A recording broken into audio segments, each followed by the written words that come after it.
Je m'étais promis de ne pas faire d'imitation de Art le clown, mais finalement, j'ai pas pu résister, voilà. Bonjour à tous. Alors aujourd'hui, il sera question, comme promis, de Terrifier, donc premier du nom, réalisé en 2016 par Damien Leone, avec dans le rôle titre, donc celui de Art le clown, David Howard Thornton, et dans les autres rôles, donc Jenna Cannell, Samantha Carcilli, ou encore Catherine Corcoran. Et alors le résumé en quelques mots, donc c'est l'histoire de deux jeunes femmes, donc Tara et Dawn, qui après avoir passé une soirée Halloween bien arrosée, vont se tenter d'échapper aux griffes du terrifiant Art le clown. Alors pourquoi est-ce que j'ai eu envie d'aller voir et de vous parler de ce film? Eh bien, parce que n'étant pas fan de cinéma d'horreur, loin de là même, eh bien, le personnage m'intriguait quelque peu. Il faut savoir que j'apprécie beaucoup les slashers et quand j'ai entendu parler de Art le Clown, considéré désormais comme la nouvelle figure du boogeyman, hein, eh bien, je me suis dit, pourquoi pas? Après tout, et je me suis rendu compte que en fait, il y avait pas mal de choses à dire. Alors, je vais revenir en premier lieu sur la confection hein, des films. Donc, je disais le réalisateur Damien Leone, qui est un vrai passionné de cinéma d'horreur, et le but avec le personnage d'Art le clown, c'était de créer une nouvelle icône du mal, donc une sorte de croisement entre Freddy Krueger, Michael Myers, Jason Voorhees et également Pennywise, hein, donc le clown tueur d'enfants de ça, donc de It. Sauf que il voulait, la différence de Pennywise, qui est bavard. Eh ben, il voulait un personnage muet, qui ne s'exprime que par le mime et par la gestuelle, tout en restant extrêmement menaçant. Alors, il faut savoir qu'avant le premier film Terrifier, Damien Leone a pris son temps parce qu'il voulait vraiment à la fois bien construire son personnage et l'univers qui l'entoure. C'est pourquoi donc Art le Clown fera sa première apparition dans son premier court-métrage donc réalisé en 2008 qui s'intitule The Ninth Circle, mais dans lequel le clown tueur a vraiment une très brève apparition. Quoi. En gros, il sert littéralement de suppôt de Satan, donc c'est un serviteur du diable qui va se rendre sur Terre pour enlever une femme qui va être soumise à toute une série de tortures et de sévices sexuels de la part de Satan. Rien que ça. Alors par la suite, hein, donc Damien Leone a voulu pour le coup consacrer un vrai court-métrage à Art le clown qu'il a intitulé donc Terrifier, et oui, réalisé en 2011. Et donc, fort de ce succès, eh ben, il décide, afin d'asseoir encore un peu plus la réputation de son personnage, comme je vous le disais, hein, Damien Leone a de l'ambition dans la tête, eh ben, il décide de regrouper donc ces deux courts-métrages de Nine Circle et Terrifier dans une sorte de film à sketch hein, intitulé All Hallows Eve, qui sort en 2013, enfin qui sort pas vraiment au cinéma, mais voilà, donc réalisé en 2013, et qui regroupe donc les deux courts-métrages cités, et qui en plus comporte une troisième histoire, où en gros on a une jeune babysitter qui est chargée donc de garder deux jeunes enfants, qui va tomber par une advertence sur une cassette vidéo comme ça, et en fait la cassette vidéo en fait regroupe The Nine Circle et Terrifier, sauf que Art le clown va littéralement sortir, enfin si on peut dire, hein, du cadre de la fiction, de la télévision, pour agresser la babysitter. Et voilà, donc tout un programme. Et encore une fois, hein, le succès étant au rendez-vous, Damien Leone décide de sauter le pas et de se lancer donc dans un véritable long métrage, donc qui verra le jour donc en 2016. Grâce au site de financement participatif Indiegogo. Et donc il faut savoir que Terrifier, au-delà d'être un film d'horreur, est un film indépendant. Mais vraiment dans tous les sens du terme, hein, et que donc il a bénéficié vraiment d'un tout petit budget de 35 000 $, voilà, et ce grâce au site de financement Indiegogo que je viens de vous citer, et il connaîtra ensuite une jolie carrière vu qu'il sera présenté en avant-première dans des festivals d'horreur tels que Telluride Horror Show Film Festival, ou encore Horror Channel Fright Fest, voilà.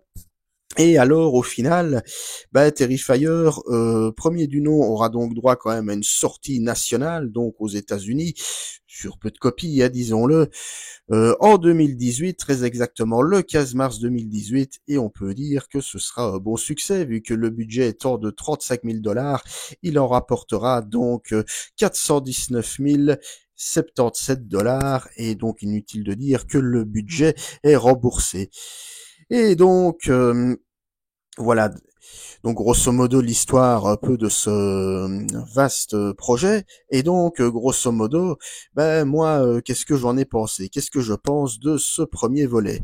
Eh bien très honnêtement, après l'avoir revu pas plus tard que hier, j'ai envie de dire vive la débrouillardise. Parce qu'il faut bien se dire que c'est vraiment un film, vous l'aurez compris, rien qu'au budget qui a été fait avec 3 francs 6 sous, si je puis dire. On sent même que ça frise par moments l'amateurisme à certains moments, que ce soit dans le jeu d'acteur, même si, je reviendrai par après sur les prestations de David Howard Thornton dans le rôle de Art le Clown et de Samantha Scafidi dans celui donc de Vicky, voilà.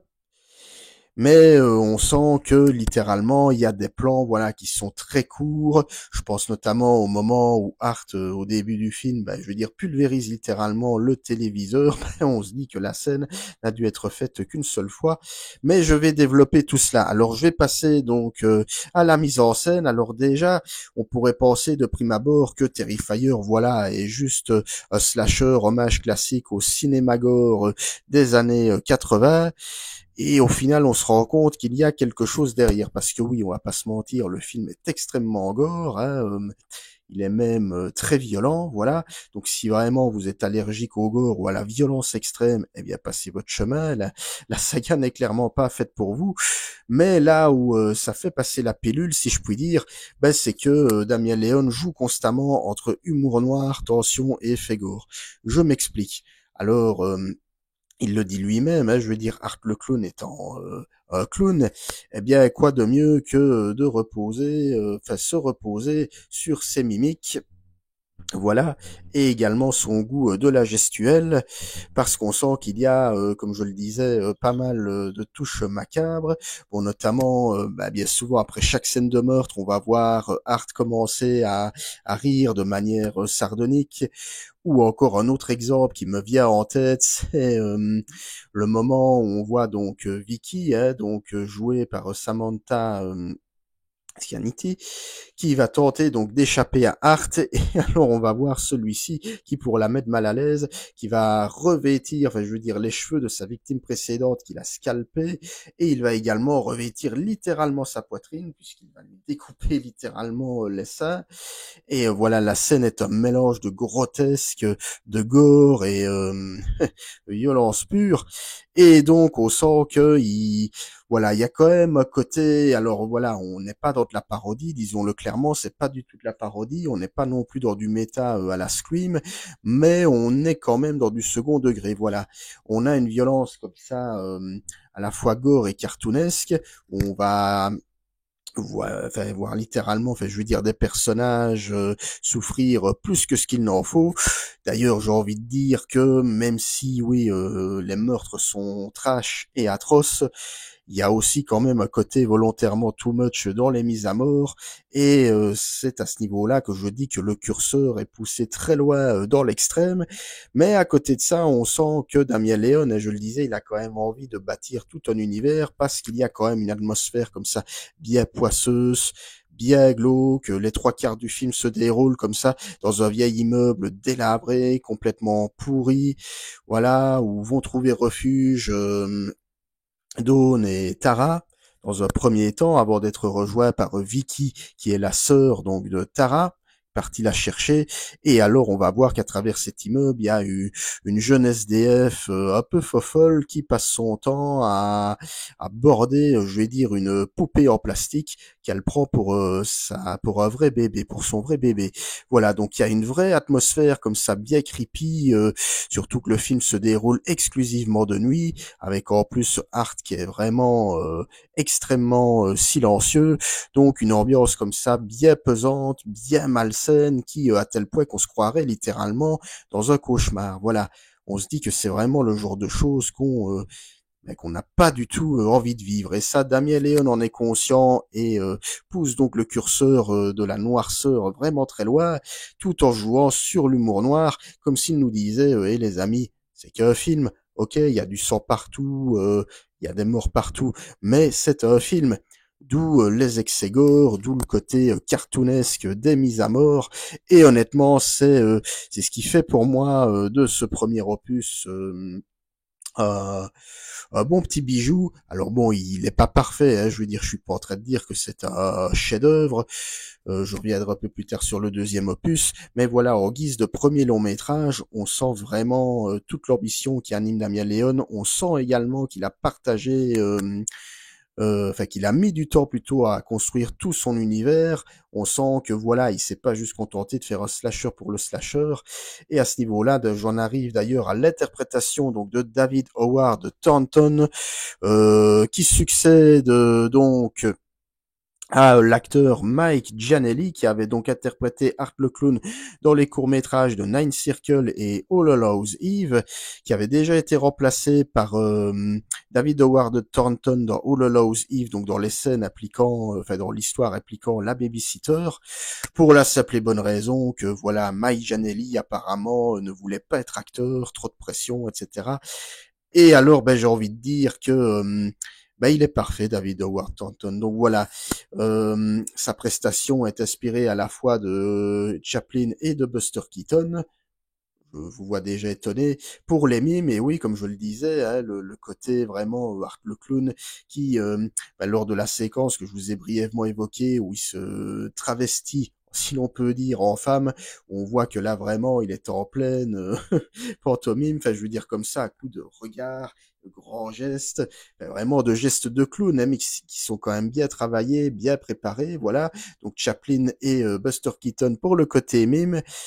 Et en même temps, Pennywise, Freddy Krueger et j'ai même envie de dire le Joker de The Dark Knight pour le côté sadique, parce que oui, Art est aussi très sadique. Voilà, on sent qu'il a le goût du sang, qu'il n'épargne personne, que même si vous êtes limite en train de crever, il va encore un peu plus enfoncer le clou sans mauvais jeu de mots. Donc on a vraiment comme ça un parfait mélange entre un boogeyman le plus sadique qui soit, hein, à la Michael Myers ou Jason Voorhees, et en même temps un côté un peu plus drôle, on va dire, à la Freddy Krueger, en tout cas dans les derniers opus, où Chaplin et Keaton, comme je le disais, pour le côté mime. Et j'ai envie de dire, tout ça contribue pour moi à l'originalité de ce premier Terrifier et à en faire clairement un slasher qui sort du lot. Voilà. Donc beau mélange de cracra, d'humour noir et de gore qui tape bien comme il faut. Pas étonnant qu'il ait plu aux amateurs du genre et qu'il ait même touché un large public de cinéphiles, hein. D'ailleurs, sur le DVD, vous pouvez trouver l'interview du journaliste Simon Rio. Voilà, je le remets ici. Qui en dit long sur le sujet. Voilà en gros tout ce que je pouvais dire sur ce premier Terrifier. Donc, alors comme convenu, je reviendrai également sur les deux autres suites. Je n'aurai pas le temps de revenir sur All Hallows Eve, tout simplement parce que c'est une chaîne avant tout consacrée au cinéma, et qui dit cinéma dit long métrage, et que voilà, et ce sont des courts métrages, mais au moins j'aurais fait de mon mieux pour les présenter. Voilà. Alors, si vous avez aimé cette vidéo, n'hésitez pas à la liker, à la partager, comme d'habitude, à me suivre sur les différents réseaux X, Instagram, Facebook. Quant à nous, on se retrouvera très prochainement pour, la suite des aventures de Art le Clown, pour conclure la trilogie d'Apu et pour encore bien d'autres aventures. D'ici là, je vous souhaite une bonne continuité de week-end. À très bientôt. Salut, salut, ciao.